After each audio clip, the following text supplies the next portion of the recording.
고맙습니다. 시간이 오늘 예전들이 있어서 많이 지났지만 그래도 말씀을 전할 텐데 좀 짧게 압축해서 말씀을 전하겠습니다. 제가 마음이 급하면 말 속도가 좀 빨라질 수 있으니까 잘 따라오셨으면 좋겠습니다. 오늘 우리가 하나님 나라 백성의 삶이라고 하는 주제로 네 번째 우리가 시간을 갖습니다.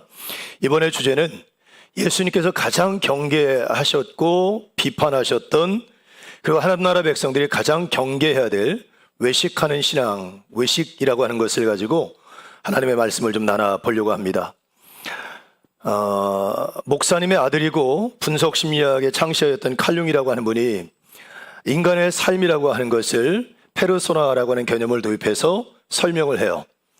인간이란 사회 속에서 쓰는 가면들을 갖고 산다는 거예요. 그래서 사회가 나에게 요구하는 역할을 수행하기 위해서 스스로 만들어내는 사회적 얼굴, 소셜 페이스, 그리고 그걸 페르소나라고 얘기를 한다는 겁니다. 예를 들면 저만 해도 몇 개의 가면이 있습니다. 세밭교회 담임 목사니까 담임 목사라고 하는 가면이 있는 거죠. 왜냐하면 제가 세밭교회 담임 목사이기 때문에 목사의 역할을 감당하기 위해서 목사라고 하는 이제 가면을 쓰는 겁니다. 집에 가면, 지금 저 뒤에 제 딸이 웃고 있는데, 집에 가면 목사의 가면을 벗고 아빠의 가면을 쓰겠죠. 또 아내에게는 남편의 가면을 쓸 겁니다.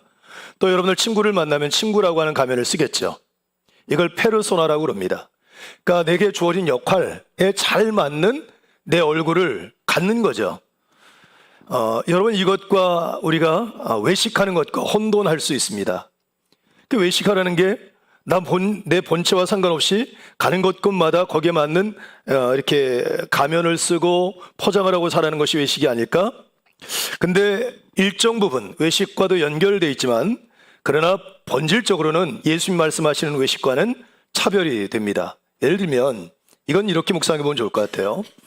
예수님께서 우리 하나님 나라 백성들에 얘기하면서, 하나님 나라 백성들은 이 세상 안에서 빛으로 삶을 살아내야 되고 맛을 잃어버리지 않는 삶을 살아야 된다라고 말씀하셨죠. 그렇게 따지면 우리 그리스도인들, 교회에서 여러분 목사이고 장로이고 집사이고 권사이지만 집에 가면 엄마 아빠이고, 직장 가면 뭐 사장님, 부장님, 차장님 이런 호칭을 받고, 친구들 만나면 야 임마 전마 이러면서 지낸단 말이에요. 다 다르지만 거기서도 여전히 그리스도인들은 내면의 빛, 그리스도로 인하여 빛을 비추는 삶을 살아갈 수 있어야 되고, 페르소나, 계속 가면을 바꿔가지만 그리스도인다운 맛을 잃어버리지 않는 팔복의 가치관을 갖고 삶을 살아낼 수 있는 존재들이 되는 것, 이게 건강한 그리스도인 하나님의 사람들이라고 생각을 합니다. 그렇다면 예수님께서 책망하시고 경계하시는 외식한다는 말은 어떤 뜻일까? 어떤 의미가 담겨져 있을까? 이 외식한다는 말이 헬라어로 히포크라테스라고 하는 말이거든요. 우리말로 번역을 하면 연극에서 가면을 쓰고 다른 사람의 연기를 하는 배우예요. 배우. 다른 사람의 연기를 하는 배우를 히포크라테스, 외식이라고 얘기해요. 근데 예수님이 하필이면 왜 우리가 가장 경계해야 될 신앙을 얘기하면서 왜 히포크라테스라고 하는 그 많은 단어들이 있을 텐데 다른 사람의 연기를 하는 배우라고 하는 의미의 단어를 사용하셨을까? 이유가 있으실 것 아닙니까?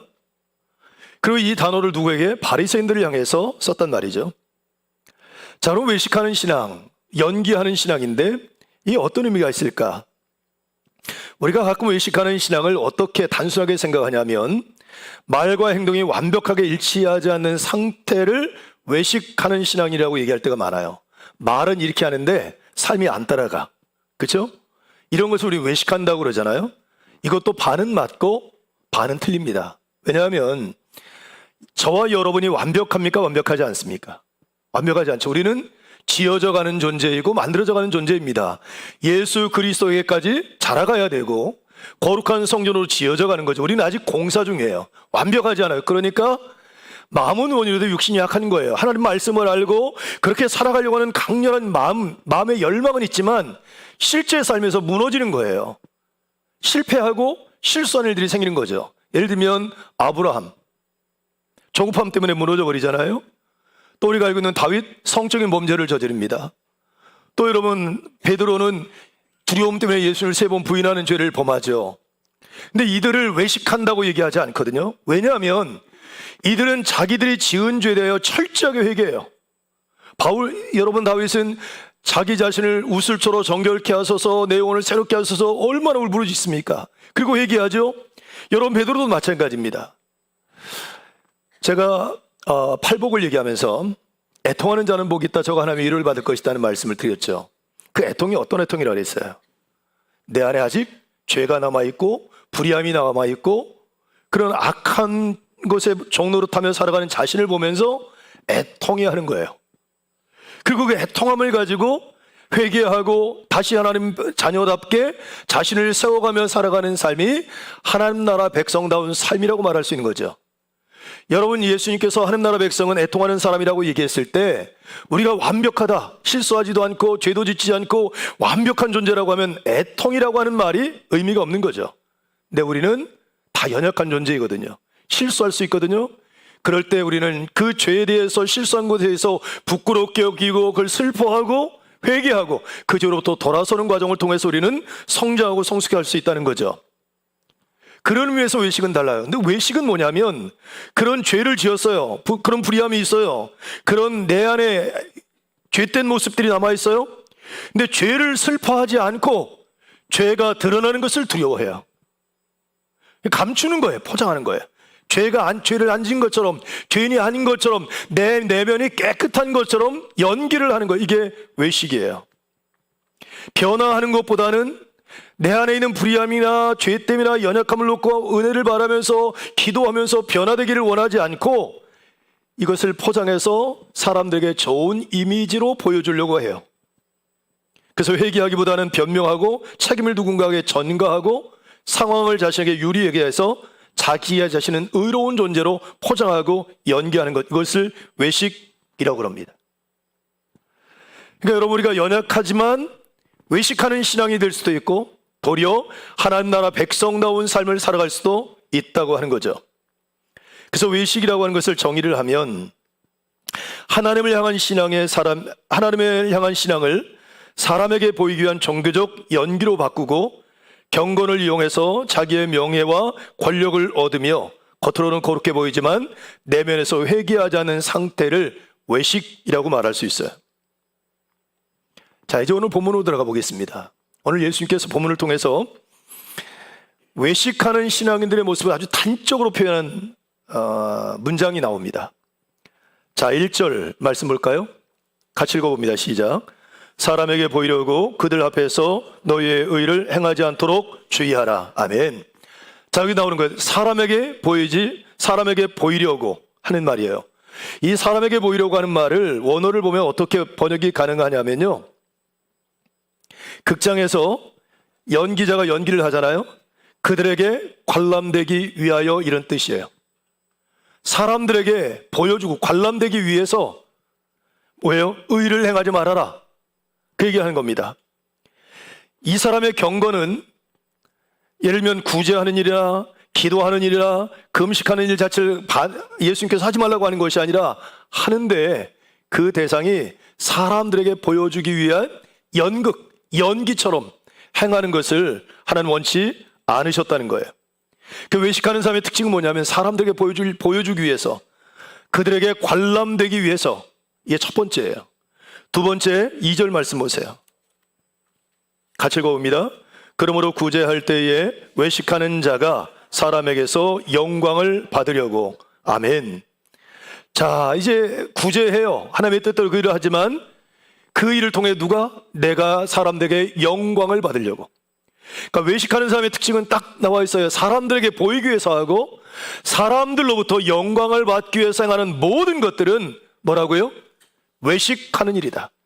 그것이 구제하는 일이고 금식하는 일이고 기도하는 일이고 아무리 종교적인 형태를 띠고 있어도 그건 연기이지 진실된 헌신은 아니다라고 얘기하는 거예요. 여러분, 먼저 구제를 한번 간단하게 살펴볼까요? 구제는 유대교 전통으로 구약에도 나와 있지만 국률이 여기고 누군가를 도와주는 일들은 경건 행위에 속해요. 나그네 된 자를 돌봐라, 배고픈 사람들 돌봐줘라, 강도 만난 이웃을 돌봐줘라, 꾸고자 하는 자에게 거절하지 말고 빌려줘라 하는 모든 것들이 경건과 연결되어 있어요. 유대교 교인들은 그래서 철저하게 하나님의 말씀에 근거해서 이를 실천을 해요.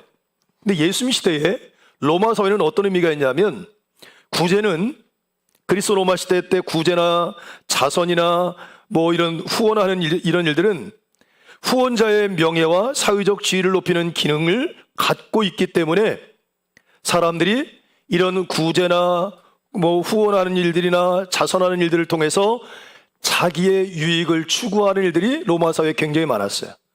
근데 지금 교인들이 그렇게 하는 거죠. 여러분, 구제할 때 우리나라도 그러잖아요. 이제 뭐 선거 때가 되면 뭐 이렇게 정치인들이 어디 가서 막 봉사하잖아요. 그리고는 사진을 딱 찍잖아요. 누가 주인공이에요? 그 정치인이 주인공이고, 그 장애우들이나 저기 뭐 어려운 분들은 다 뭐예요? 배경이 돼버렸어요. 배경. 이게 외식이라는 거예요. 실은 여러분, 하나님이 내게 은혜를 주셨습니다. 내가 거저받았으니 그 거저받은 은혜를 나는 전합니다. 나도 하나님에게 은혜를 받고 사랑받는 존재처럼 당신도 사랑받을 수 있는 존재입니다. 이 일은 누가? 하나님이 하셨습니다. 당신은 하나님에게 사랑받는 존재입니다. 나는 그것을 전달해주는 사람일 뿐인 거예요. 아무것도 아니에요. 심부름꾼인 거예요. 근데 외식은 뭐냐면 그게 주인공이 나예요. 하나님이 영광 받는 게 아니라 내가 영광 받아야 되고, 하나님도 그렇고 내 주변에는 모든 것들이 배경이 되어서 내 의로움을 드러내고 내가 사람들에게 영광을 받는 것, 이게 뭐예요? 외식이라는 거. 외식. 성경을 보면 그래서 외식하는 사람들의 특징, 그리고 외식하는 공동체의 특징을 성경은 설명을 해요. 여러분, 제가 하나님 나라 백성에 대한 얘기를 마태복음 5장부터 7장까지 산상수훈에서 다룬다 그랬죠. 그래서 이 이야기가 막 섞여 있어요. 이야기를 나누다 보면. 근데 오늘 외식하는 사람들의 특징을 설명한 말씀이 7장 22절부터 23절이에요. 한번 찾아보세요. 마태복음 7장 22절부터 23절 같이 읽어봅니다. 시작. 그날에 많은 사람이 나더러 이르되 주여 주여 우리가 주의 이름으로 선지자 노릇하며 주의 이름으로 귀신을 쫓아내며 주의 이름으로 많은 권능을 행하지 아니하였나이까 하리니 그때에 내가 그들에게 밝히 말하되 내가 너희를 도무지 알지 못하니 불법을 행하는 자들아 내게서 떠나가라 하니라. 자, 여러분, 이 말씀이 뭐냐면 주의 이름으로 선지자 노릇을 했어요. 선지자 연기를 한 거예요. 연기 잘했어요. 주의 이름으로 여기 보면 귀신을 쫓아냈어요. 능력 인을 했어요. 주의 이름으로 권능을 행했어요. 그러니까 교회에서 많은 일들을 하는 거예요. 이런 일들을. 근데 그날에 이제 하나님이 심판하신 그때에 하나님 앞에 섰어요. 그때 얘기하는 거예요. 주님, 제가 선지자 주님의 이름을 가지고 선지자 노릇하고 귀신을 쫓아내고 많은 권능을 행한 건 알고 계시지 않습니까? 나를 좀 칭찬해 주시고 나를 좀 인정해 주세요 하고 요청한 거예요. 그때 예수님이 뭐라 그랬어요? 그때 이렇게 얘기하셨다는 거예요. 난 도무지 네가 누군지 모르겠다. 불법을 행하는 자에 내게서 떠나라. 불법은 뭐라 그랬어요? 법이 없다. 다른 말로 하나님이 없다는 거예요. 이상하잖아요. 하나님이 일을 했는데 주님의 이름을 가지고 일을 했는데 그 안에 누가 없어요? 하나님이 없다. 하나님과 전혀 상관없는 사람이 하나님에 관한 일, 교회에 관한 일을 한 거지 하나님을 위하여 한 일이 아니라는 거예요. 이게 외식하는 사람의 특징인 거예요. 우리도 착각해요. 여러분, 나 신앙생활 잘하고 있어. 교회에서 수많은 봉사를 해요. 근데 봉사의 목적이 자기 영광이에요.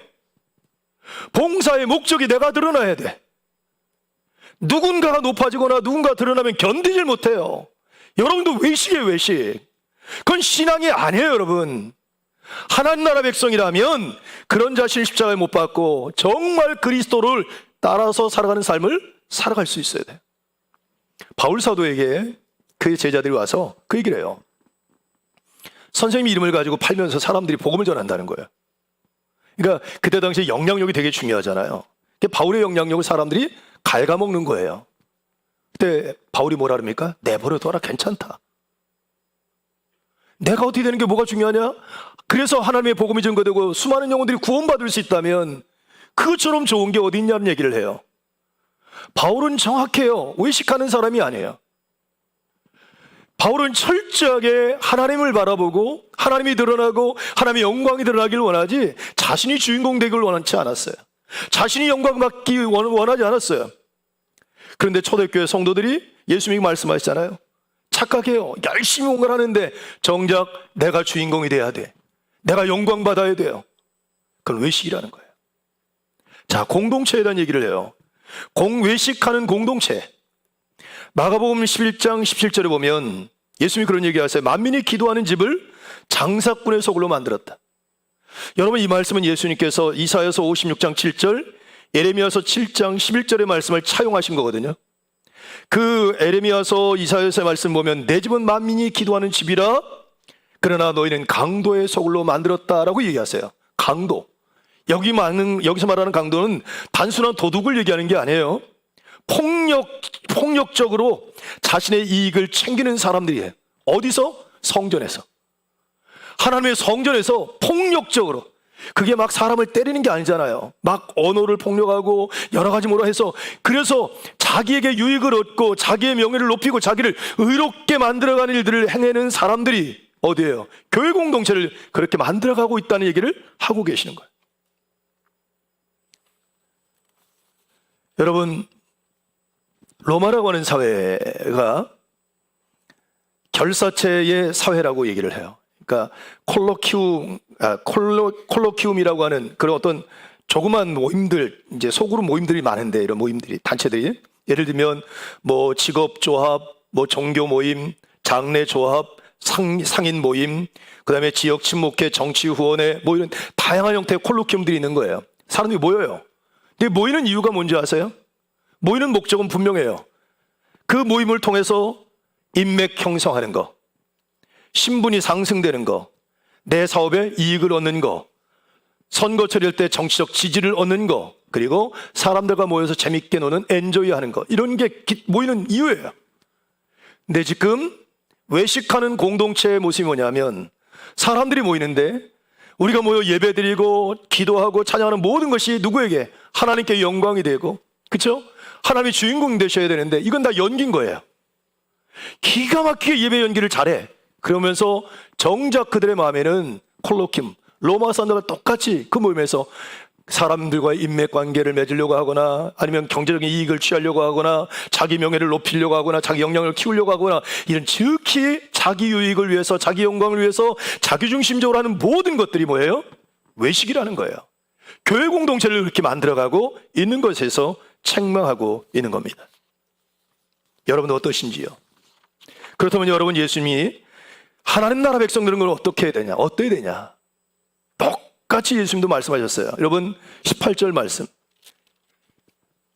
6장 18절 말씀 같이 읽어봅니다. 시작. 이는 금식하는 자로 사람에게 보이지 않고 오직 은밀한 중에 계신 내 아버지께 보이게 하려 함이라. 은밀한 중에 보시는 내 아버지께서 갚으시리라. 아멘. 자, 이게 하나님 나라 백성의 모습이라는 거예요. 하나님 나라 백성은 어떻게 해요? 은밀한 중에 보시는 하나님에게 보이기 위해서 일을 해요. 자, 외식하는 사람들은 누구 앞에서 연기를 해요? 사람들에게 잘 보이려고, 사람들에게 인정받으려고 사람들 앞에 연기를 해요. 근데 하나님 나라 백성은 꼬람떼오, 하나님 앞에서 하나님에게 인정받기 위하여 신앙생활을 한다는 거예요. 예배드리고 기도하고 찬양하는 그 모든 것들이 내 앞에 계신 그 하나님에게 인정받고 그분을 영화롭게 하기 위한 행위가 된다는 거예요. 똑같은 예배 형식이지만 전혀 다르다는 거예요. 그리고 또 뭐라 그랬습니까? 외식하는 사람들은 그걸 통하여 사람들에게 내가 영광을 받는다 그랬죠? 누구에게? 사람에게 영광 받는 게 목적이에요. 하나님 관심이 없어. 하나님이 뭐라는 건 상관없어. 사람들이 말이 더 중요해. 사람들이 박수 쳐주면 좋아하고 싫어하면 싫어하고 이것 때문에 막 마음이 흔들려요. 그런데 하나님 나라 백성은 하나님에게, 여기 말씀에 나오는 것처럼 아버지, 하나님 은밀하게 보시는 아버지께서 갚으신다. 다른 말로 표현하면 하나님의 상, 하나님의 인정을 기대하는 거예요. 사람들이 인정해 주지 않아도 괜찮아요. 사람들이 무시해도 괜찮아요. 손해를 봐도 괜찮아요. 하나님이 인정하시면, 하나님이 나를 높여주시면 된다는 거예요. 이게 하나님 나라 백성이에요. 교회를 하면서, 우리가 사역을 하면서 누가 알아주지 않으면 삐지고 시험 들고, 그죠? 내가 주인공 되지 않고 막 주도하지 않으면 그것 때문에 또 막 뭐 실족하기도 하고, 그런 사역 가운데 갈등이 생기기도 하고, 수많은 것들이 있어요. 왜 그렇죠? 외식하는 겁니다. 그건 중요하지 않아요. 우리가 하나님 앞에서, 그리고 하나님의 영광을 위하여 그리고 하나님이 주시는 것을 기대하면서 하는 것이 하나님 나라 백성의 모습이다. 배우는 관객이 있어야 공연합니다. 외식하는 사람들의 관객은 사람입니다. 하나님 나라 백성들의 관객은 꼬람대오 하나님이세요. 여러분들 누구 앞에서 지금 신앙의 연기를 하고 계십니까? 저는 그러면서 세 가지 질문을 우리에게 스스로 던져봐야 된다고 생각을 해요. 첫째는 나의 관객은 누구인가? 난 누구 앞에서 신앙생활하나? 난 누구를 내 관객으로 여기나? 신앙의 핵심은 꼬람대오예요. 하나님 앞에서 아무도 없는 곳에서, 아무도 모르는 곳에서도 하나님은 여전히 존재하고 계시잖아요. 나와 함께 계시잖아요. 이게 하나님 나라 백성들이 가지고 있는 신앙의 고백이잖아요. 꼬람대오 하는 거예요. 그분 앞에서 부끄럽지 않게 그분의 영광을 드러내는 삶을 살아가는 거. 사람들이 안 봐도 괜찮아요. 사람들이 몰라줘도 괜찮아요. 나는 그렇게 살고 있나? 내 내면과 외면의 문제를 점검해 보셔야 돼요. 겉은 회칠한 무덤인데 속은 썩는 시체가 있는 이 겉과 속이 점점 괴리감이 줄어들어서 나는 죽고 내 안에 계신 그리스도로 살아감으로 말미암아 온전히 예수를 닮은 사람들로 변화되어져 가는 성장과 성숙이 우리 안에 있어야 돼요. 그게 애통함을 통해서 주어지는 거예요, 여러분. 우리는 완벽하지 않아요. 목사인 저도 완벽하지 않아요. 완벽한 사람이 어디 있습니까? 실수하고 실패하고 죄를 지을 수 있죠. 그런데 그 죄에 대해서 슬퍼하는 거예요. 철저하게 회개하는 거예요. 다시는 그런 죄를 짓지 않도록 내 자신을 내려놓고 그런 죄를 십자가에 못 박는 과정을 통해서 누구를 닮아가는 거예요? 예수를 닮아가는 거예요. 이게 하나님 나라 백성이라는 거예요. 감추고 덮고 가리고 하는 게 아니라 부끄럽지만 내놓고 회개하고 새롭게 되는 존재를 가는 것이 하나님 나라 백성이다. 나는 그렇게 살고 있나? 마지막 세 번째, 보상의 문제예요. 난 누구의 보상을 기대하나? 여러분들은 성가대는 누구의 보상을 기대해요? 제가 이제 우리 성가대가 가끔 그럴 때가 있어요. 장로님들이 기도하실 때 성가대를 잠깐 패싱할 때가 있어. 삐져요, 안 삐져요? 아, 역시 우리 성가대는 대단해요. 섭섭해가지고 저 장로님 그 기도 빼셨어요, 꼭 넣어주세요, 이런 분들도 계실 수 있거든요. 그러니까 그 축복의 기도가 좋아서 그럴 수도 있지만 참 묘한 심리가 우리에게 있어요. 담임 목사가 알아주지 않으면 또 섭섭해할 수 있어요. 저는 여러분, 교회는 사람의 격려와 칭찬도 정말 중요해요. 잘하셔야 돼요. 저도 열심히 칭찬하려고 합니다. 잘해야 돼요. 그런데 그게 목적이 돼서는 안 돼요. 거기에 매몰돼서는 안 돼요. 우리는 누구? 하나님으로부터 오는 것을 사모해야 돼. 나의 보상의 문제, 나는 누구의 보상을 기대하나? 이걸 점검해 보셔야 돼요. 여러분, 좀 섭섭함이 생기거나 좀 불편함이 생겼을 때 내가 지금 누구의 보상을 기대하고 있지? 내가 뭘 기대하면 신앙생활을 점검해 보셨으면 좋겠어요. 여러분, 이런 과정들을 통해서 우리가 외식이 아니라 하나님 나라 백성다운 삶을 회복할 수 있다. 제가 여러분에게 질문하겠어요. 여러분들의 신앙은 어떤 모습입니까? 외식을 닮았습니까? 아니면 하나님 나라 백성의 신앙의 모습을 닮으셨습니까? 혹 외식하는 신앙의 모습이 있다면 다 십자가에 못 박으십시오. 그리고 그렇게 오랜 세월 신앙생활에도 그때 하나님의 심판 앞에 섰을 때 아무 의미가 없는 거예요. 나도 모르겠다 그러면. 제가 아무리 목사의 연기를 아무리 잘해도 정말 제 안에 그리스도가 안 계시고 그분을 위해서 행한 일들이 아니라면 아무 의미가 없다는 거예요. 저는 한 나라 백성다운 신앙과 믿음을 회복하고 그런 예배가 회복되고 그런 헌신과 봉사와 사역들이 우리 세ματ교회 교우들 안에 회복되어 줄 수 있기를 주님의 이름으로 축복합니다. 기도하겠습니다.